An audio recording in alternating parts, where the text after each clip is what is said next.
another segment of my YouTube channel. It's a pleasure to have in my midst Darron Hilaire. And Darron and I are family, actually. We're from the same island, same family. And it's a pleasure to, have this conversation with Darron. And I hope by the end of this conversation that many of you will be inspired and that you will rise up and wherever you are and you feel better about yourself and you'll be able to improve the condition that you find yourself in. So Darron, tell us, who's Darron Hilaire? A young Turks and Caicos Islander just trying to change the narrative for men in the Turks and Caicos Islands, and hopefully by extension the world and whatever other places I get to impact within my time and generation. So how do you plan to change the narrative? I think just simply through opportunities like this and sharing, I guess, personal parts of my story that I think would be helpful to others, and pass on some of that wisdom to the next generation. I think that's something we're seeing a lack of. The older generation is dying and the wisdom isn't being transferred. So I think things like what you're doing helps us to capture these moments and at least leave something for the next generation to see for themselves, and hopefully it impacts them in times to come. I think they'll more appreciate it than they probably would right now. Yes. So what is Darron's story? I think part of it, I don't know if we can get into all of it, but part of it, or at least the part I'd like to focus on, is the fatherlessness aspect of it.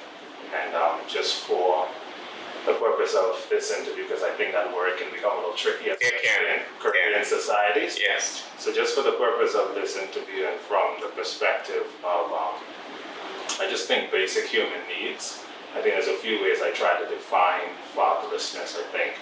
So physical absence. I think physical absence and not meeting a child's physical needs for whatever reason, whether it be divorce or death, whatever makes you physically absent from that child's life and therefore not able to contribute physically to their development, I think is a type of fatherlessness. I think that impairs or it impacts a child tremendously.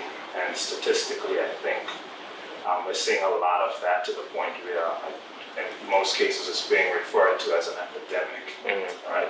I think the second way I look at it also is from an emotional and psychological standpoint.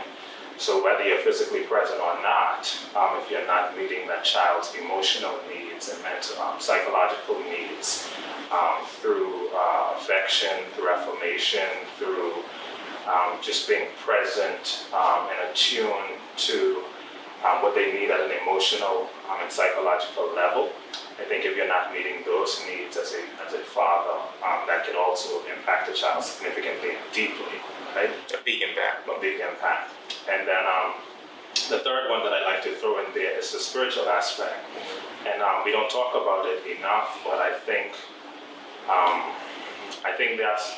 all of us at the center of it all have a very deep longing for God that we try to fill with other things. Yes. And even a father being the best father he can be cannot meet your deepest spiritual need for God.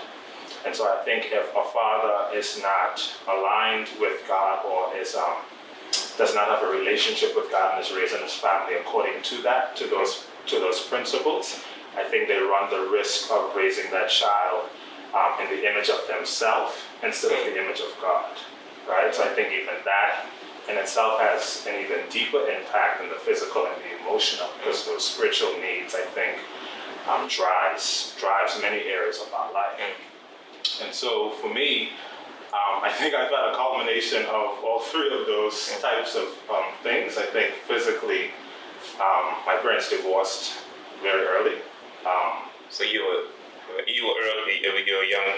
Yeah, I was young. So it was early in their marriage or divorce when you were young? Well, I can't pinpoint the exact marriage, but I was less than 10. So we were still pretty much very young, right? When our parents divorced, I'm speaking for my brother and I a little bit. And so obviously that created some physical separation. Yes. Yes, he met our needs in I guess whatever ways he could. Your financial needs. Right. From from my perspective at least, and I could only talk from my perspective. Yes. From an emotional standpoint, I can't say that he was emotionally present. And also from a spiritual standpoint, I got to understand a bit of his upbringing and his journey in the faith and being a part of, I think, youth groups or Christian groups at his time. But I think not having him present, I didn't get to see those things fully lived out. And so, is it because of the divorce, or is it because they were living on separate islands? I guess I want to say both. To some degree. I want to say, but I can't answer for him, obviously. So I want to say it probably was a bit of both. I think divorce impacts a family in a very large way. I don't think the parents go through divorce. I think the family goes through divorce. Yeah, people don't realize the impact.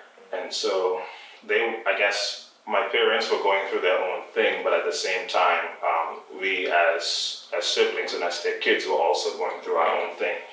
And looking at it from our perspective, the story I like to pair that to is the story of Moses in the Bible, right? You talk about a child being separated from his home or ripped from his home, and his mother and his sister and his family, right? We don't, that has an impact, right? So the sister has a perspective, the mother has a perspective, the father has a perspective, and then Moses is going to grow up with his own perspective of why my family put me in a basket in the water to be raised by the people who were trying to kill me, right? So I think everyone has a perspective of what happened on this day that things just, that we all got broken up, right? So I'd like to say both of it. Got it. Yeah. And so how long did you go through this period? I know your father's passed now. Yeah, so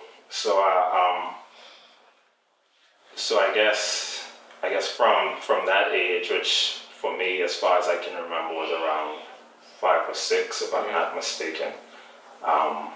And then obviously, like you said, my dad passed when I was 21, 22, which wasn't too long ago. I think it's been 5 years now officially. Already 5, wow. So he would have celebrated his 50th birthday May pass. And that was tough. And I think every year it gets tougher. I think people say, time heals all things. I don't know that I found that to be true. So you're still grieving? I very much so. I think from what I've realized, emotions are a very long thing, right? And you grieve things in stages, right? So you can look at a picture and grieve him in this way, or you can look at another picture and grieve him in another way. You can remember something and grieve him in that way. And you're grieving multiple things at a time, and not realizing you're grieving them. And then birthdays and Father's Day and things become triggers for these things to only be revisited. So when Father's Day comes, or when the birthday week comes, I try to prepare activities on top of those weekends because of how I know what way I know it could take me, right? And my friends don't always understand that for whatever reason, and so I try to counter it in some ways, at least to allow me to be able to feel it all the way through, but also to cope with it in a healthy way. Okay. Yeah. So how do you think you were impacted? Share with us some of the loss of benefits or the impact that impacted your life because of your father being absent from the home. Yeah, I think primarily this almost immediately an esteem issue that comes into place in a lack of confidence, right? Because you don't grow up with a model of a male doing things. You're not sure if you're doing this the right way, right? So you're doing stuff, but you're like, I guess, am I doing this right? Is this how this is supposed to look? So there's an absence of an example, right, of how to be a man, to be a father, and eventually become a husband, and be this family type of man who could contribute to the needs of your own family in the long run. So you have this absence of an example, right? just by virtue of his extended physical absence. Now, that's not negating, or I'm not pushing it to say, that he wasn't there for me in different ways. I'm just saying that there were extended periods of time away from him, which impacted you growing up as a man. Correct. Right. And so I think that's one way. I think also, I think children grow into the things that are affirmed in them, right? And I think not having a male voice of affirmation for certain things did not allow certain things to solidify in me the way they were meant to, right? So I know kids who I don't want to say envy, but I'm a bit jealous of to this day, because they move with a bit of confidence that, like, I'm like, where do you even get that from, right? Yeah. And so there's a bit of that. I think your father's voice seals certain things inside you. Like I heard one person say, you're not a man until your father tells you you're a man. And I know people try to twist that, but I think it's a very true thing. Like when you hear your dad say you're a man now, it solidifies in you that you have what it takes to take on manhood for everything that it is, right? So those voices for me did not come until later on, and they didn't come through his voice or him being a father. It came to the voice of other men who God, I believe, would have put in my life in different seasons, right?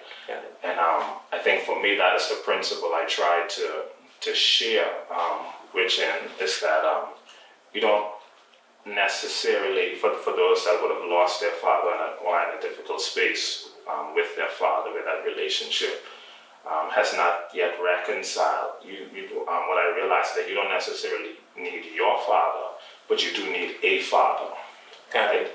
And there are other men who are fully functioning in what it means to be a father, who you can get that blessing from, who you can get that affirmation from if you give them room to speak into your life in those ways. And so I think I started to open up to these gifts, I think, that God started to send me through different individuals and different men throughout the course of my life.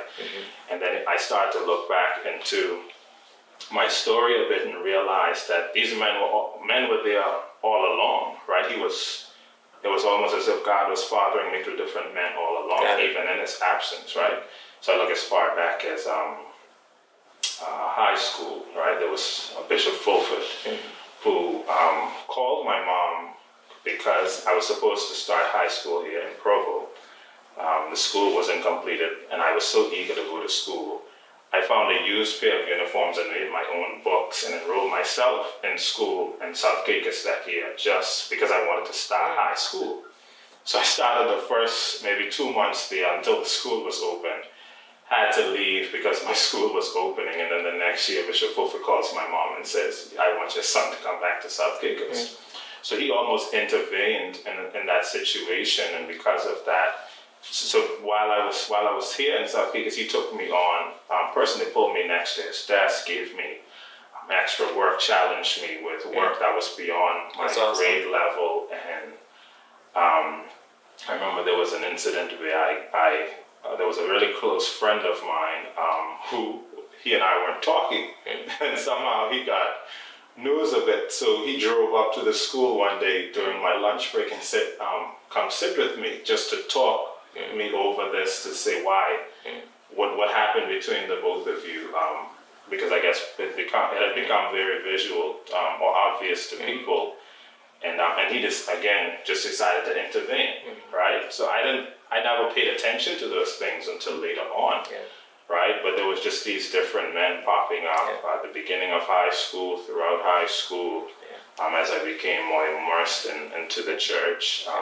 After high school into early college as an emerging adult, like guys like Jermaine Laporte, Kenny Grant, Desmond Brooks, who just took me on personally. And I took everything I could out of them. To this day, like I just enjoy sitting at their feet or having an opportunity to have a conversation with them. And now, and what it helped me to realize was that even in my father being present, he could not fully give me everything that I needed. I think that's the blessing of having gone through a period of fatherlessness is realizing that he's really only one person, right? And he has his own needs, right? And maybe his needs weren't met, maybe his needs weren't fulfilled. And I started to learn some of those things, right? Like about his situation with his father, who I don't believe he potentially got to know because he died at sea, as far as I understood. You know, and so just things like that made me realize that, you know, yes, this is a man, and yes, this is my father, but at one point your father was also a boy and trying to become a man, right? And he didn't have a... Exactly, so we share the same journey in a sense, right? And so it doesn't eliminate the fact that that it impacted me the way that it did. But it allows me to forgive him and to create a different kind of relationship with him because of that. Now, I didn't get the opportunity to do that because I think I realized these things for me a bit late. I mean, after he died? He would have died. So, but I thought you and your father were close. I mean, I think we were as close as we could be, but I wish I could love him the way I know how to love now. And I wish I could build a relationship with him the way I do relationships now, with the wisdom that I got through the other men that would have impacted me. And so, I think we were as close as we could be up until the time of his death, but I knew we could be a lot closer. And I think that's what I grieve more than anything today. I'm not hung up on what wasn't done. I'm not hung up on why you weren't there, the past, we call it, right? But I mostly grieve the fact that if you were still here right now, things could be a lot different. Because now I'm in a position to have the hard conversations. Now I'm in a position to understand and relate to some of the things that you probably were going through as a man at this age. And so I think your adult relationship with your parents is different from your child to adult relationship with your parents. And so as an adult, you relate to more things that your parents do, right? And so, you know, unfortunately, we didn't have that opportunity, but at the same time, you know, I'm grateful that I get to lean on the father figures that I have now. But God will always equip you. He wouldn't let you down. Now, people watching this interview, family members may be very surprised to hear you say this, because I'm surprised. I'm very surprised because I didn't realize that your father was absent. I have no idea. Of course, I left, South Caicos in 1986, and I maybe you guys, I don't even know when you were born. So I'm very surprised to hear that your father was absent, and so family members watching this, they may not like this. Should they be surprised, or should they know that your father was not there? I think, I don't know if to say whether or not they should be surprised or not. I think everyone will have their own reaction to your experience, right? But again, I think I'll just reiterate, I guess for the purpose of my family that's listening, that this is not in any way meant to attack my father for any reason, right? And so I think if you take it out of that context, then whether you're surprised or not, I think you'll have an opportunity to hear what I'm saying, right? Because I think a lot more... And you're helping others as well. Very much so. And I've had the opportunity, to work with young people, at least for the past 10 years or so in different capacities, whether it was through the Department of Youth or through my church and what have you. And so I've heard different versions of this story from kids on both sides of the fence, right? So I'm not talking about something that I'm saying is unique to me or unique to my experience or unique to Turks and No, people are going through what you're going. People are. Yes. I've impacted and I'm still intervening in the gap with young men who are also trying to make that leap and take these principles to overcome the hurt and get to a place of forgiveness and start to heal and fully become the men that they are meant to be. Do you think a lot of that's happening in Turks and Caicos? Fatherless? I think so. And I don't know if this is something you could speak to. I just attribute it to the fact now that I think my dad's generation got just dealt a very bad hand. I think they grew up with the definition of manhood that taught them that they had to juggle multiple women,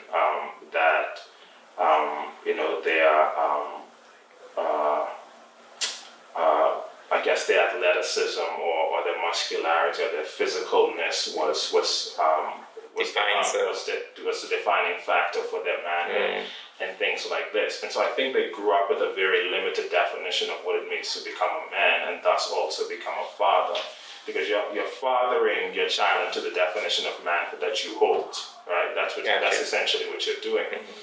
And so the way I see it now is I don't know if my father even knew how to see me correctly because of the filter that he was given as a man from his generation of this is what a man is, right? Now it was his choice whether or not he decided to believe or subscribe to that definition or not. But we always subscribe to culture first, and then something comes along to break the mold, right? But everyone doesn't have that mold breaking experience, and so he raised me according to his culture's idea of what it meant to be a man and to be a father, right? And so I think you have generations now after his generation that are going through this now, because essentially the majority of men raised their boys with this definition, and so. We weren't raised to have emotions or to have feelings, so we're not cognizant about emotions and feelings. So there's a degree of widespread emotional fatherlessness that's going on. Yes.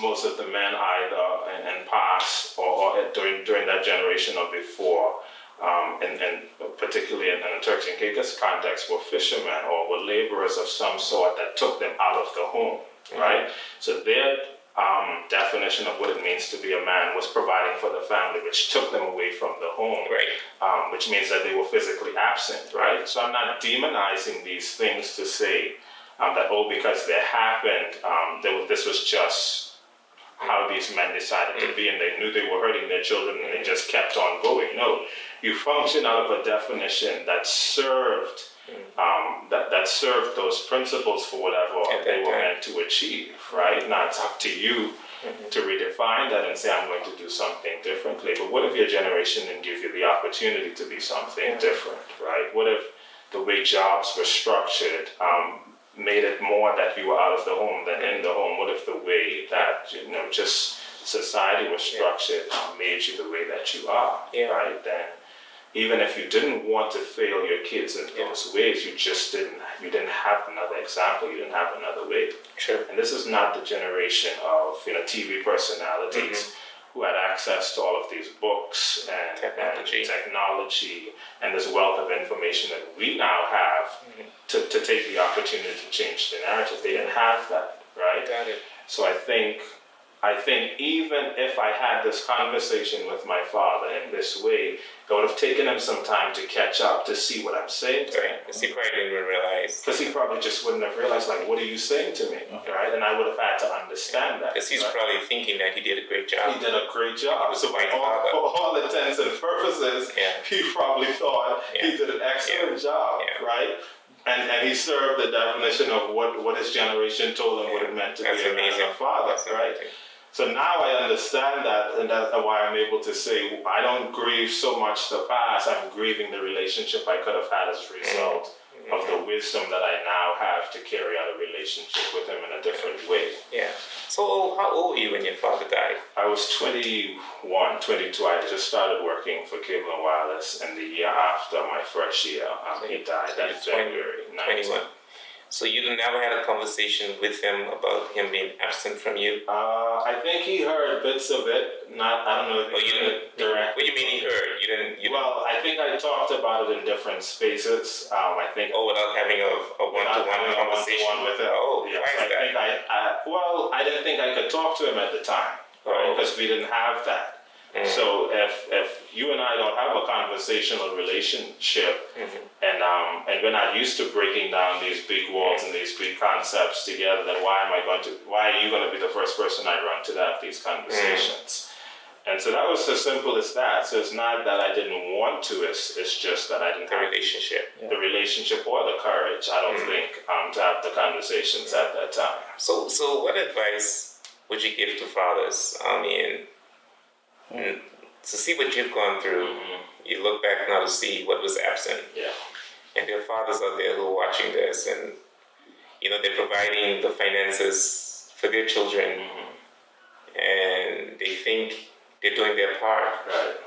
What advice would you give to fathers? Yeah, I think we have to begin to draw new maps to manhood. We have to create a new map, because I think the map that their generation was handed is not only that it's insufficient, it's obsolete, right? So we literally have to draw a new map and begin to direct men on a different path. And there's an upsurgence of men doing all kinds of things in this world today, searching for the affection that I think they never had, right? Yeah. And that's a different subject by itself, but I think we have to begin to draw new maps towards manhood, and we have to challenge the definitions that we have and ask ourselves, not ourselves, but fathers have to ask themselves, is this working? Right? Am I hurting my child more than I'm helping my child? Am I contributing to their development, or am I taking away from it? And am I giving them a better definition to grow up with than I had? Am I creating a space for them, for their needs to be met, or am I what legacy, I'm literally robbing my child of their needs and telling them to just suck it up and go on because of it, right? We slap this thing on it called tough love. There's no such thing as tough love. Love is not tough, right? Love is kind. Love is kind, right? And so there's no such thing as tough love. Love, when it's done well, it transforms. It transforms a life. It transforms a space. It transforms a relationship. And I think with us creating these new maps, fathers have to begin to attune to the needs of their children in a way that they probably don't have the skills for, but they have to do what it takes to learn. We need to have we need to have sessions with fathers. When people are getting married, I don't know if they do it now, but many times you go through counseling. The pastor, you go through a period of a couple of weeks where they consult, the engaged couple on marriage, what to expect, and maybe we need to have sessions with fathers on what their role should be. It's not just bragging about having a child. It's their role, and I think. And then I guess the best role really is to learn and lead by example. But I think we need to now have sessions, because a lot of people are being born and being looked after just by one parent. Exactly. There's a lot of single home families, not only in Chesapeake, throughout the world. And so we need to have some sessions with these fathers, because we didn't realize the impact that we have on the lives of our children.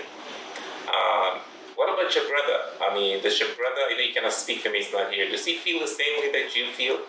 He hasn't said anything to me. You haven't had a discussion with your brother? Well, we've had types of the conversation, not as thorough as I think it needs to be. But is he hurting? I most definitely believe so. Maybe you should have a conversation with your brother. He shows it differently than me. So I've always been the more emotional one, the one to show emotion. Okay. He very much internalizes a lot of things. Yeah. You should speak with him. Yeah, and we do. We do. I think because we have two younger brothers now, so I'm trying to give them a different example than what we have, right? So I'm intervening with them.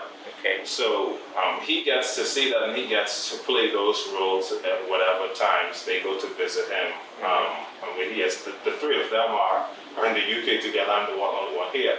Oh, so I get to see them when they come for the summer, and then we all get to see each other if for any reason I'm over there. Okay. So, but yeah, I do believe he's hurting. I think he processes that stuff a bit differently, and so I try to leave hints and here and there when we do get to talk to break it up or. Yeah. But I think he listens to my younger brothers more because I think we would have gone through a lot together. So people think that makes you hear someone differently. Okay. Right? So I'll tell them maybe this is something you guys need to say to him. The stuff that they come to me with. Yeah. Right. And so I definitely know that he's going through it. Right. I definitely know that my younger brother by my dad also is going through it. My other younger brother's by my mom. And he stays with me when he's here. At least he's been staying with me since our dad passed. So, I've become almost a father-brother figure for them. Are you the oldest? I'm the second. He's the oldest. Okay. Yeah. I mean, it's a pity that you didn't get a chance to have this conversation with your dad. I know, right? And I know a lot of people have gone through divorce. And not because someone is divorced means, that father or that mother still can't be that person's life full time, even though they're not be physically in the same house. Absolutely. But, sometimes people get divorced and people don't even think about the children. They're so bitter towards the other spouse that they don't realize, they're impacting the children as well. Absolutely. And whether you're divorced or not, you have responsibility to your children, and we have to find ways and means to make sure that we are full time in their lives. And I think that's part of the problem.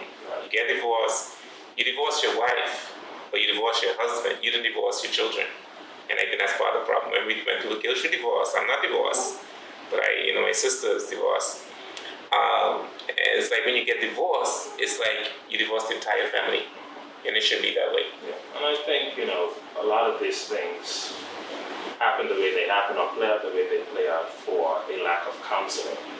We don't have almost any counseling services. Well, until recently now, you have the Dr. Anya Malcolms, and the Dr. Malcolms is the head of the mental health unit who would have come home with these skills. Yeah. But there's not a wide range of these skills to even help to intervene in family crisis. Yeah, I think we accepted.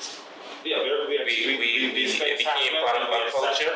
Right. We accepted the way things were. Exactly. Yeah. No one thinks that maybe there is healing after this. Maybe restoration is possible after this. Yeah.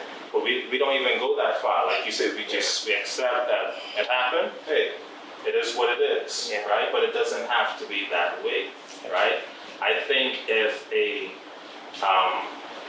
counselor, if a therapist, a skilled person could have intervened in our family, I think things, in my view, could have still been improved, and we probably still would have been a family unit. We would have been a different kind of family, but we would have been even though they put me divorced. Very much so. I think things would have been different, right? And but I think these things have a bad rap in this culture. If you're going to therapy, we've been taught to label people as, "Oh, you crazy because you went to a therapist." That is true.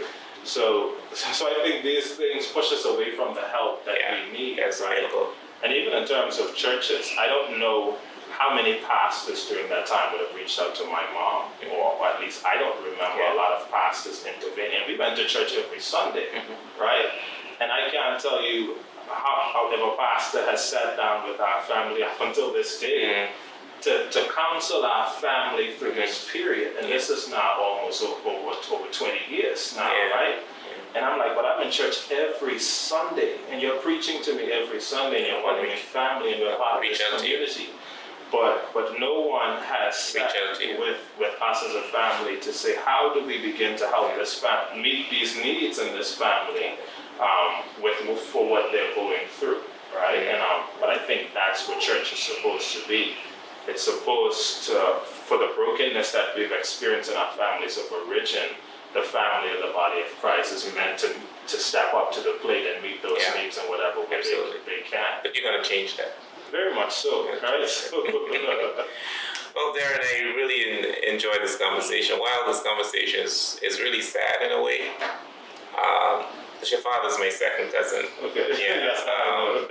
Your grandmother's my first cousin, and I had no idea about the impact. Right. I had no idea,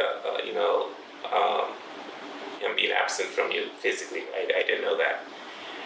But I'm glad that you share this story, and it's not to, in any way, to degrade your father. It's more or less to share your story so that others do not make the same mistakes Absolutely. that your family went through. Absolutely. And so I'm glad that you was able to share this interview with us. And I hope that people who are watching this will understand the importance of the video, not to look at it personally, but more look at the message that's coming from this interview. Because your dad is dad; he's not here to defend himself. Right. But you're here, and you wouldn't make up anything. You are talking from your experience, and so I just want to say thank you, Darron. Do you have any closing remarks to say? No, just I guess shout out to all the men, including my uncles on my mom's and my dad's side, who would have chipped in those younger years. My teachers, coaches, just everyday people who would have just stopped in to say how are you doing and to give me words of advice and counsel. To my church family, my brothers, they are the father figures that have stepped up for me.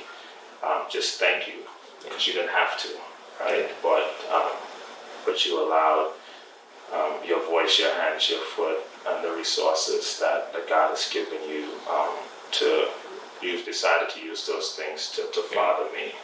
So thank you for that.